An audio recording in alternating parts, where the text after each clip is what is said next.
जय हिंद साथियों, कैसे हैं आप लोग। आई होप कप लगे होंगे आपकी जो स्टडी चलेगी बहुत ही बेहतरीन चलेगी। तो आज के सेशन में बात करने वाले हैं क्लास 12th के हिंदी के VVI ऑब्जेक्टिव क्वेश्चन। याद रखिएगा मेरे भाई, आप लोग अच्छे से यहाँ याद कर लेते हैं ना तो आपके एग्जाम में आने वाला एक भी प्रश्न नहीं छूटेगा, ये मेरा जो है वादा है। तो आप लोग अच्छे तरीके से सारे क्वेश्चन को देखेंगे और जहां डाउट होना वहां पूछने का प्रयास करेंगे, क्योंकि जितना प्रश्न कराएंगे बहुत ही इंपॉर्टेंट प्रश्न कराएंगे और पूरे किताब से निचोड़ प्रश्न कराएंगे, याद रखना है आपको, ठीक है ना। तो चलिए बिना टाइम का क्वेश्चन की तरफ बढ़ते हैं। इससे पहले क्लास को लाइक नहीं किया तो क्लास को लाइक कर लेंगे और चैनल को सब्सक्राइब कर लेंगे, और आपके एग्जाम में यही प्रश्न छपेगा, ये मेरा वादा है, ठीक है। चलिए पढ़िए वही जो परीक्षा में आए, आपको जो है पढ़ना वही है जो परीक्षा में आए, ठीक है ना। इधर उधर ध्यान नहीं भटकाना है। करे के अंगूठा चुमना मुहावरा का अर्थ क्या होता है। अंगूठा चुमना मुहावरा का अर्थ जो होता है वो क्या होता है, तो याद रखिएगा खुशामद करना। खुशामद करना यानी ऑप्शन जो बचा वन का ऑप्शन डी टिक है, बिल्कुल सही होगा, याद रखिएगा। चलिए अगला क्वेश्चन कह रहा है 2 नंबर क्वेश्चन करे कि भूषण किस काल के कवि माने जाते हैं। भूषण जी किस काल के कवि माने जाते हैं, तो आप कहिएगा कि सर हमें पता है कि भूषण जी जो है रीति काल के कवि माने जाते हैं। याद रखिएगा ऑप्शन ए वाला सही हो जाएगा। और पूछा जाएगा कि भूषण जी की कविता में कौन सा रस पाया जाता है, तो याद रखिएगा वीर रस पाया जाता है। आप लोग याद रखिएगा, हम लोग जितना क्वेश्चन साइड से बतलाएंगे ना उस क्वेश्चन को याद रखने का आप लोग प्रयास करेंगे सारे बच्चे। चलिए 2 नंबर क्वेश्चन करें, रघुवीर सहाय का जन्म का स्थान है। रघुवीर सहाय जी का जन्म स्थान जो है कौन है, तो याद रखिएगा लखनऊ उत्तर प्रदेश। लखनऊ कहां पड़ता है, उत्तर प्रदेश यानी यूपी में पड़ता है, आप लोग याद रखिएगा, ठीक है। 3 का ऑप्शन जो बच्चा सी टिकर है बिल्कुल सही होगा। याद रखिएगा आप लोग पढ़िए वही जो परीक्षा में आए, ठीक है ना। आपको इधर उधर ध्यान नहीं भटकाना है, आप लोग जो पढ़िए वही जो परीक्षा में आ जाए वही आ जाए। तो आप लोग अच्छे तरीके से सारे क्वेश्चन को देखेंगे, क्योंकि आपके पूरे बुक से हम लोग निचोड़ प्रश्न आपके बीच करा रहे हैं, ठीक है। चलिए अगला क्वेश्चन यानी 4 नंबर क्वेश्चन क्या कह रहा है, करे कि मलिक मोहम्मद जायसी किस परंपरा के कवि है या किस परंपरा के कवि माने जाते हैं, तो याद रखिएगा 4 का ऑप्शन जो बच्चा सी टिक कर बिल्कुल सही होगा। प्रेम शाखा काव्य परंपरा के कवि माने जाते हैं, याद रखना है, ठीक है ना। चलिए अगला क्वेश्चन क्या कर रहा है, देखिए 5 नंबर क्वेश्चन कह रहा है ना, सुभद्रा कुमारी चौहान के पिता पिता का जो नाम था वो क्या था। तो सुभद्रा कुमारी चौहान के पिता का जो नाम था वो क्या था, देखिए ठाकुर लक्ष्मण सिंह ना मार दीजिएगा नहीं तो गलत हो जाएगा, क्योंकि उनका पति का नाम जो था ठाकुर लक्ष्मण सिंह था, लेकिन यहाँ पिताजी का नाम पूछा जा रहा है तो याद रखिएगा ठाकुर रामनाथ सिंह मारिएगा, ऑप्शन ए वाला करेक्ट हो जाएगा। याद रखिएगा हम लोग जितना क्वेश्चन साइड से बतला रहे हैं, जिस टाइप से बतला रहे हैं उस क्वेश्चन को याद रखने का प्रयास करेंगे, क्योंकि आपके एग्जाम के लिए वो भी काफी ज्यादा महत्वपूर्ण हो सकता है, ठीक है। करे उपसर्ग का प्रयोग होता है, देखिए उपसर्ग का प्रयोग जो होता है शब्द के पहले होता है, मतलब शब्द के प्रारंभ में, ठीक है ना। जब शुरू होगा तैसे, जैसे कि हम लोग कह दे कि परीक्षा परीक्षा में जो हो जाएगा उपसर्ग क्या हो जाएगा, तो परी नहीं हो जाएगा, यानी पहले जो होता है उपसर्ग शुरू होता है, लास्ट में जो होता है ना अंत जिसे बोलते हैं, क्या बोलते हैं, अंत बोलते हैं, उसमें प्रत्यय लगता है। क्या अंत में क्या लगता है, प्रत्यय लगता है, आप लोग याद रखिएगा, ठीक है ना। आप लोग दोनों टाइप से अच्छे तरीका से याद रखने का प्रयास करेंगे। पहले पूछेगा उपसर्ग, मतलब बाद में कहेगा क्या कहेंगे, प्रत्यय कहेंगे, दोनों याद रखिएगा, ठीक है। चलिए 7 नंबर प्रश्न करें, प्रतिकूल में कौन सा उपसर्ग है। प्रतिकूल हमने क्या बोला, प्रारंभ यानी पहले, प्रतिकूल प्रतिकूल नहीं होता है, यानी ऑप्शन जो हो जाएगा बी वाला सही होगा। 7 का ऑप्शन बी होगा, याद रखिएगा, ठीक है। 8 नंबर क्वेश्चन क्या कह रहा है, कह रहे हैं कि मलिक मोहम्मद जायसी जी का निवास स्थान क्या है। देखिए यहाँ जायसी जी दिया, लेकिन मलिक मोहम्मद जायसी जी पूरा फुल नाम होता है, पूरा फुल नाम क्या होता है, मलिक मोहम्मद जायसी जी होता है, आप लोग याद रखिएगा, ठीक है ना। तो मलिक मोहम्मद जायसी जी का निवास स्थान जो है वो कहां पर है, तो याद रखिएगा उनका स्थान जो है ना इलाहाबाद उत्तर प्रदेश है, क्या है, उत्तर प्रदेश। और उत्तर प्रदेश कहां पड़ता है, यूपी में पड़ता है ना, यूपी जिसे कहते हैं, यूपी शॉर्टकट में यूपी कहते हैं, आप लोग याद रखिएगा, ठीक है ना। अभी तक जितने बच्चे क्लास को लाइक नहीं करो, लाइक करने का प्रयास करेंगे, क्योंकि आपके लिए हम इतना मेहनत कर रहे हैं और आप हमारे लिए छोटा सा प्रयास नहीं कर रहे, वो प्रयास आपको करना होगा सारे बच्चे को, ठीक है ना। देखिए यहाँ कह रहा है ना 9 नंबर प्रश्न कर रहा है कि नाभादास जी किस धारा के संत है या किस धारा के संत माने जाते हैं, जल्दी से जो है ना 9 का ऑप्शन बतला दीजिए क्या हो जाएगा। तो याद रखिएगा वैष्णव दर्शन का जो है क्या माना जाता है, संत माना जाता है, यानी 9 का ऑप्शन सी हो जाएगा, याद रखिएगा, ठीक है।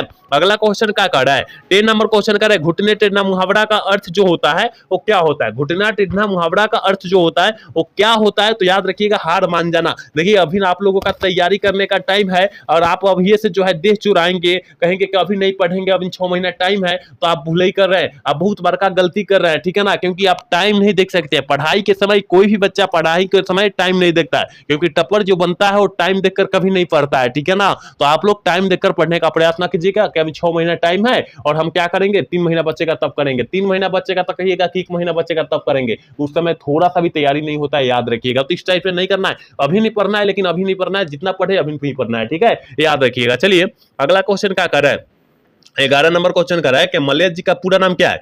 मल्लेश जी का पूरा नाम जो है वो क्या है, तो याद रखिएगा भरत जी श्रीवास्तव है। क्या है, भरत जी श्रीवास्तव है, यानी ऑप्शन बी वाला सही होगा। 11 का ऑप्शन जो बच्चा बी टिक कर रहा है बिल्कुल सही होगा, याद रखिएगा। 12 नंबर क्वेश्चन क्या करे, the first and last freedom किसकी कृति है। The first and last freedom जो है किस लेखक की कृति है, तो याद रखिएगा जिद्दू कृष्णमूर्ति जी की कृति है। तो कहिएगा कि जिद्दू कृष्णमूर्ति कहां दिया है, देखिए तो जय कृष्णमूर्ति ने दिया है। जय कृष्णमूर्ति का पूरा नाम जो होता है जिद्दू कृष्णमूर्ति होता है, आप लोग याद रखिएगा, ठीक है। सारे बच्चे याद रखिएगा, क्योंकि हम जिस टाइप से क्वेश्चन बतला रहे हैं ना उसी टाइप से आएगा, ठीक है ना। आप पढ़िए वही जो आपके फनी की परीक्षा में आए, ठीक है, इधर उधर ध्यान नहीं देना है आपको, ठीक है। चलिए अगला क्वेश्चन क्या कर रहा है, 13 नंबर क्वेश्चन का है कि शिवाजी के करे पुत्र का क्या नाम था। शिवाजी के पुत्र का नाम साहू जी था। क्या था, साहू जी था, यानी 13 का ऑप्शन बी वाला करेक्ट होगा, याद रखिएगा। चलिए 14 नंबर क्वेश्चन क्या कर रहा है, कि मानव का विलोम शब्द क्या होता है। देखिए विलोम शब्द का मतलब जो होता है उल्टा शब्द, मानव दानव। मानव दानव याद रखिएगा, मानव अभी जो है मानव नहीं रह गया है, ठीक है ना। मानव जो है अभी मानव नहीं रह चुका है, वो जो है दानव हो चुका है, ठीक है। राक्षस जी से, राक्षस के नाम से भी हम लोग जानते हैं, तो यहाँ दानव कह सकते हैं, ठीक है। राक्षस नहीं मारेंगे हम लोग। कह रहे हैं ना बीजक के रचयिता कौन है। बीजक के रचयिता जो होंगे मलिक मोहम्मद जायसी जी होंगे। कौन होंगे, मलिक मोहम्मद जायसी जी बिल्कुल नहीं होंगे, क्योंकि वो जो है ना प्रेम के पीर के कवि माने जाते हैं। क्या माने जाते हैं, प्रेम के पीर के कवि माने जाते हैं। लेकिन यहाँ बीजक के ना रचयिता पूछा गया है, कबीरदास मारिएगा, ठीक है ना, याद रखिएगा। आप लोग जायसी जी ना मार दीजिएगा, नहीं तो गलत हो जाएगा, ठीक है। चलिए अगला क्वेश्चन क्या कह रहा है, करे अदरक शब्द है। अदरक शब्द जो है कौन है, स्त्रीलिंग है कि पुल्लिंग है। अदरक मतलब जो होता है हल्दी होता है, ठीक है। अदरक मतलब क्या होता है, हल्दी होता है, और हल्दी जो है स्त्रीलिंग है कि पुल्लिंग है। तो आप कहिएगा कि सर हमें पता है कि अदरक जो है यानी हल्दी जो है क्या है, पुल्लिंग है, याद रखिएगा। ऑप्शन बी वाला सही होगा, याद रखिएगा। 17 नंबर क्वेश्चन है, गुस्सा शब्द है। देखिए अगर सब किसी से गुस्सा होता है, सब कोई गुस्सा होता है, पता है ना, सब किसी के अंदर ईगो होता है, सब किसी के अंदर जो होता है द्वेष होता है, सब किसी के अंदर जो होता है घृणा होता है, तो वह जो है कौन सा शब्द है, तो आप लोग याद रखिएगा वो भी पुल्लिंग शब्द है, ठीक है ना। वो भी गुस्सा जो है, घृणा जो है, मतलब ये सब जो है ना क्या है, पुल्लिंग शब्द है, आप लोग याद रखिएगा। हम देखिए जिस टाइप से बतला रहे ना इसी टाइप से आएगा आपके एग्जाम में। तो आप लोग अच्छे तरीका से सारे क्वेश्चन को ना पढ़ेंगे और सारे क्वेश्चन को अच्छे तरीका से ना देखेंगे, तो आप लोग बेहतरीन तरीका से देखेंगे। और जितने बच्चे क्लास को लाइक नहीं किए प्लीज लाइक कीजिएगा, क्योंकि आपके लिए हम लोग इतना काम कर रहे हैं, आपके लिए इतना बेस्ट कंटेंट दे रहे हैं, और आप है कि आप क्लास को लाइक नहीं करें, साथ में सब्सक्राइब भी नहीं करें, वो करना होगा आपको काम, ठीक है। सारे बच्चे कर लीजिएगा। करे कि सिपाही की मां एकांकी के एकांकीकार कौन है। एकांकी मतलब क्या होता है, मतलब लेखक होता है, ठीक है। लेखककार कौन है, तो याद रखिएगा मोहन कौन है, मोहन राकेश जी है। ऑप्शन बी वाला करेक्ट होगा, याद रखिएगा आप लोग। चलिए अगला क्वेश्चन क्या है कि जूठन क्या है। जूठन पाठ जो है क्या है, तो जूठन पाठ जो है सबसे पहले किसके द्वारा, किस लेखक के द्वारा रचा गया है, तो मलयज जी के द्वारा रचा गया है, ठीक है ना।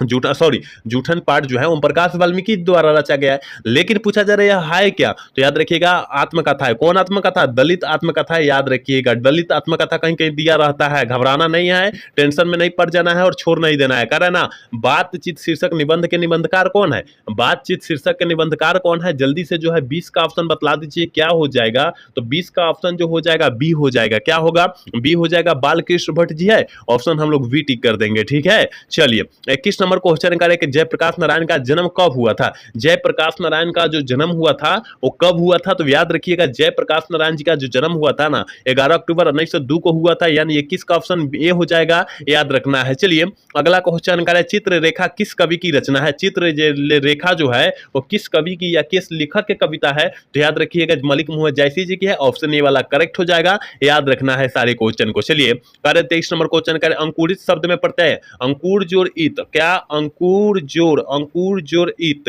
तो इत जो हो जाएगा क्या हो जाएगा, यहाँ पर प्रत्यय हो जाएगा, अंकुर जो हो जाएगा उपसर्ग हो जाएगा, याद रखिएगा, क्योंकि पहले जो है उपसर्ग जुड़ता है और अंत में जो होता है प्रत्यय जुड़ता है। आपको भी पता है, हमको भी पता है, ठीक है। चलिए 24 नंबर क्वेश्चन करें कि नामवर सिंह किस पत्रिका के संपादक रहे। नामवर सिंह जो है किस पत्रिका के संपादक रहे, तो याद रखिएगा यह जो है आलोचना जो है ना पत्रिका के संपादक रहे, यानी ऑप्शन सी वाला करेक्ट होगा, याद रखिएगा।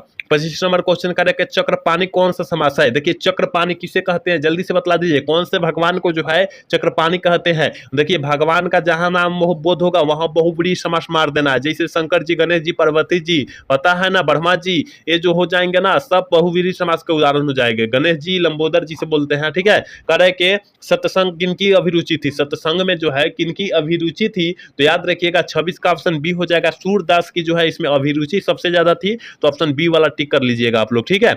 चलिए 27 नंबर क्वेश्चन कह रहा है कि अर्धनारीश्वर का किस विधा से संबंध है। अर्धनारीश्वर पाठ को जो है किस विधा से संबंधित है, तो आप लोग याद रखिएगा यह जो है निबंध से संबंधित है। अर्धनारीश्वर पाठ जो है किस लेखक के द्वारा रचा गया है, तो याद रखिएगा अर्धनारीश्वर रामधारी सिंह दिनकर। याद रखना है, हम लोग जितना क्वेश्चन साइड से बतला रहे हैं उस सारे क्वेश्चन को याद रखना है आपको, ठीक है। कह रहे कि सुघनी साहू परिवार किससे संबंध था, किनसे संबंध था, जल्दी से बतला दीजिए। 28 का ऑप्शन क्या हो जाएगा, तो याद रखिएगा जयशंकर प्रसाद से संबंधित था, ठीक है। यानी ऑप्शन जो हो जाएगा डी वाला करेक्ट हो जाएगा, याद रखिएगा।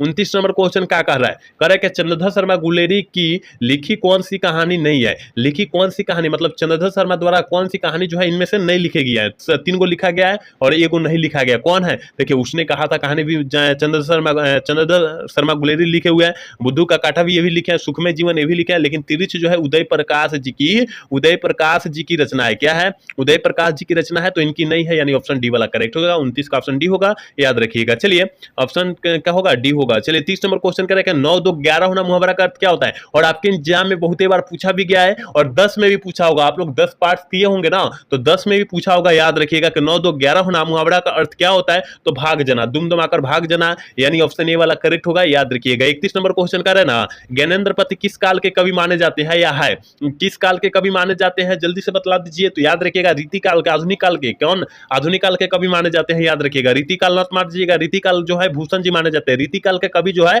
भूषण जी माने जाते हैं, याद रखिएगा, ठीक है। चलिए 32 नंबर क्वेश्चन क्या करें, प्राकृतिक वर्णन से संबंधित कविता है। प्राकृतिक वर्णन से संबंधित कविता जो है कौन है मेरे भाई, तो याद रखिएगा उस्सा जो है ना प्राकृतिक संबंध वर्णन से संबंधित कविता है, याद रखिएगा। और उस्सा पाठ कौन से लिखे हैं, कौन लेखक लिखे हैं, तो याद रखिएगा शमशेर बहादुर सिंह जो के द्वारा लिखा गया है। आप लोग याद रखिएगा, हम लोग जितना साइड से क्वेश्चन बतला रहे हैं ना उस क्वेश्चन को बेहतरीन तरीका से आप लोग याद रखने का प्रयास करेंगे, ठीक है। चलिए 33 नंबर क्वेश्चन करें, शमशेर बहादुर सिंह का पत्नी का क्या नाम था। शमशेर बहादुर सिंह की पत्नी का जो नामुआ था वो क्या था, तो याद रखिएगा शमशेर बहादुर सिंह ना कर रहा है, धर्म देवी था। क्या था, धर्म देवी था, ऑप्शन बी वाला करेक्ट हो जाएगा, याद रखना है। चलिए करें, काठ का सपना किसके द्वारा लिखी गई है। काठ के सपना जो है किस लेखक के द्वारा लिखा गया है, तो याद रखिएगा किसके द्वारा, गजानन माधव मुक्ति बोध के द्वारा लिखा गया है, यानी ऑप्शन ए वाला करेक्ट हो जाएगा। 34 का ऑप्शन ए होगा, याद रखिएगा। चलिए 35 नंबर क्वेश्चन क्या करें, मुक्ति बोध ने सितारा किसे कहा है। मुक्ति बोध ने सितारा किसे कहा है, तो आप कहिएगा कि सर हमें पता है कि जनता को जो है सितारा कहा गया है।